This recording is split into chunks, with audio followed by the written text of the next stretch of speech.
Hi everyone, this is Balazs from RacingBrick. You could recently see the review of the Icons 10353 Williams FW14B F1 car on the channel. I showed it together with the 10330 McLaren MP4 from last year, and many of you asked me why I didn't put the new tires on this one or if they fit at all. Well, that review was focusing on the Williams in the first place, but now we can take a closer look at the McLaren. I will show you how to fit the new wheels from the Williams to the McLaren, either without any changes to the build or with some modifications that will make it look much cooler. If you are just here to learn how to change the parts, please check the timestamps below. For everyone else, here's a little context.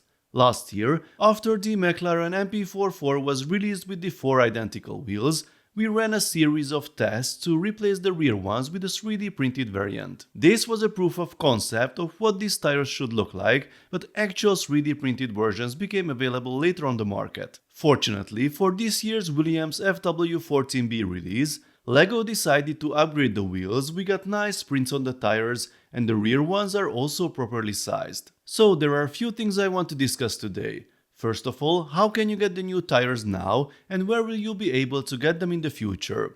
Then I will show you how the tires fit on the McLaren MP4 without modifications, because that's doable too, and with some modifications that make it much more realistic in my opinion. So, as of today, roughly 1 week after the release of the set, how can you get the new wheels from this car? Well, unfortunately there is only one way at the moment. You have to buy the new set.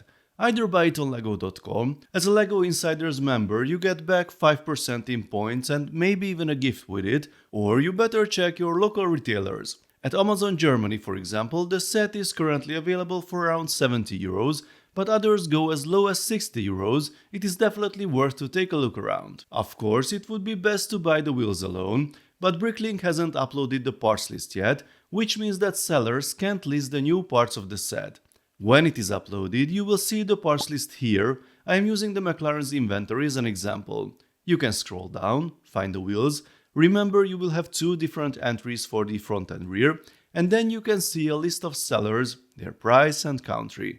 These are individual sellers, each with their own terms and shipping fees. I'm not sure about the price, but it will definitely be higher than the unprinted and narrow wheels from the McLaren. The official Pick-a-Brick service might be another source, but I wouldn't expect these wheels to be available there anytime soon, if they appear at all. On one hand, according to the latest news, no new parts will be added to Pick-a-Brick until June.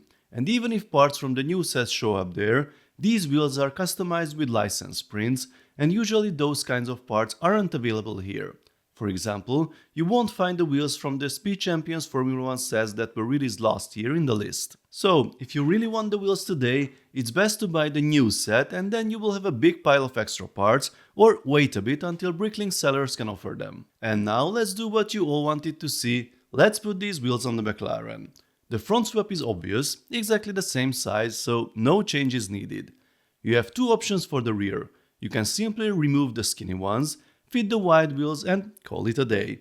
This is the easiest solution, because if you leave the half bushes on, the wheels won't touch the floor, so it works this way. There's just one problem. If you look at the car from above, the rear axle will be much wider than the front one. Unfortunately, this doesn't look very realistic. As you can see, the outer edge of the wheels should be aligned. But it is quite easy to modify the floor and it will also look more realistic. I've slightly changed the parts needed compared to my video from last year with the 3D printed wheels for one simple reason. If you decide to buy the Williams set for the wheels, you will also get all the parts needed for the conversion in the box. If you will be able to buy the wheels separately in the future, then you can find a link in the description to Rebrickable with the list of required parts.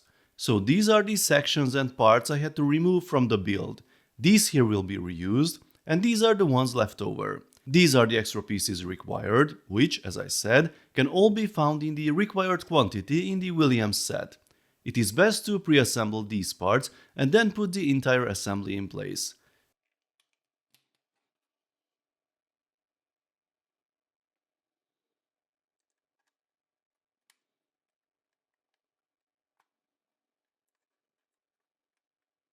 Then comes this 2x4 plate. It's a little tricky to put it under the rear suspension, but doable.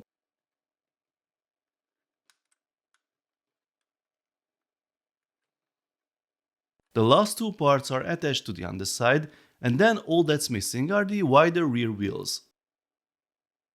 Don't forget to remove the inner half bushes from the black cross axles. Those allow the wider wheels to get closer to the floor, then you put on the wheels themselves. There is one thing that might bother some with this configuration: the black 4-module long cross axle sticks out a bit when you put the half bush on. I wanted to only use parts from the Williams set this time, but if you have two additional 3-module long light bluish grey cross axles, then you can go for this look as well. This way you can't put the half bush on, but nothing sticks out at the rear wheels and you still have some grey in the middle, just like at the front. So folks, this is how you can upgrade the McLaren with the new wheels from the Williams. You can find all the links in the description. When the new wheels are available on Bricklink, I will also add those. Please let me know what you think of this modification. If you found the video useful, then please give it a thumbs up and don't forget to subscribe with notifications, as more exciting LEGO videos are coming soon. See you next time, bye bye.